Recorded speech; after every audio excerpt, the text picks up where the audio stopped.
something that made us go, It's a sign notifying the public that drone activity is in effect. And there is what appears to be a street sign that basically says, attention, authorized drone strike zone, 8 a.m. to 8 p.m. This one we found on Mercer Street says local statutes enforced by drones. We were obviously pretty disturbed about it, and we called the NYPD. It turns out that sign was not real. It was actually the work of a local artist who wanted to remain unnamed. Well, for me, it's really about creating a conversation about the possibility of the NYPD authorizing drones to fly in the skies domestically. He's making a political statement about surveillance and the police state that we're living in. Who could feel safe with a drone watching them while they're in their backyard? Not only are they surveillance vehicles, but they are militarized. In other words, they are weapons. We have to remember that these are devices right now internationally are being used to kill people. The Jonas brothers are here. They're out there somewhere. Sasha and Malia are huge fans, but boys don't get any ideas. I have 2 words for you: predator drones. You will never see it coming. You think I'm joking?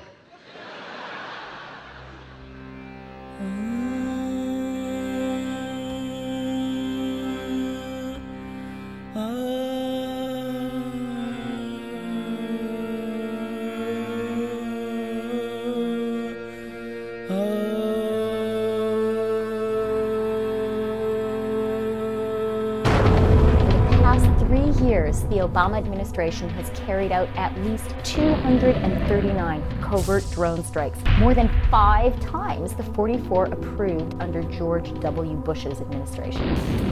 The problem with drones is that they're not a light footprint. And we in the States think it's this pinprick, very minor thing, and it's not. It's a very, very heavy, kind of aggressive thing to use a drone strike.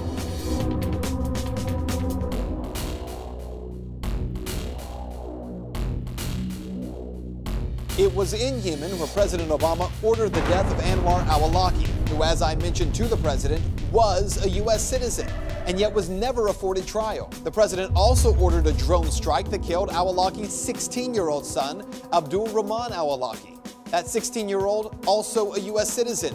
In essence, Americans were executed by the U.S. government, but there was no public court proceeding, no public presentation of evidence. After promising to rein in executive power, Obama has arguably expanded presidential authority. The ACLU and other groups have sort of pointed out if a Republican president had done this, there would be much more of an outcry. You can't expect to fight terrorism abroad when your country is being a terrorist.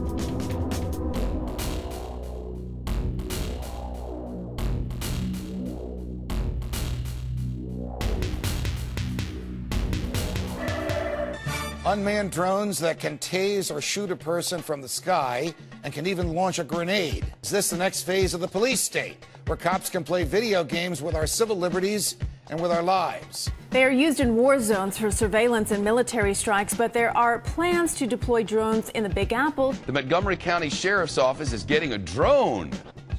Yeah! The chief deputy there reportedly has not ruled out putting weapons on his drone. High-resolution cameras can capture every detail, including faces and license plate numbers. Last month, the ACLU issued a 16-page report citing the growth of the use of drones and the lack of laws protecting citizens from airborne intrusions. We see this trend throughout history of military technology always coming to the civilian world. The age-old philosophy of fear controls people. They're able to do whatever they want as long as we're afraid. The federal government is establishing a police state, cameras everywhere, reading our emails, listening to our phone calls, and now shoot you in your backyard if they don't like what you're doing. You might as well live in Havana.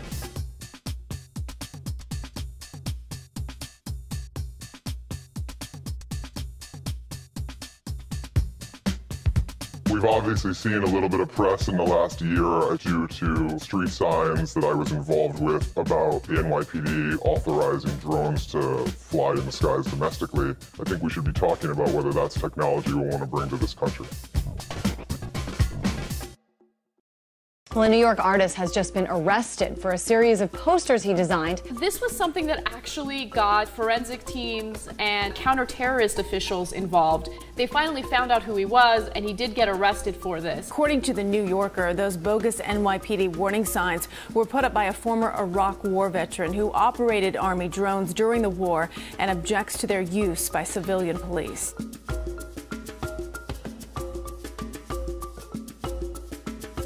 I love that there's someone out there that's fighting against, these drone strikes, that's fighting against the surveillance, the police state that we're living in right now. It's inspiring. But if the drones were watching and they helped catch a terrorist or a murderer, would we be okay with the drones then? Weaponized drones that we use to murder American citizens without due process coming to New York City, I'm not sure I'm cool with that. But we're not having that conversation, so that's what I'm here to start.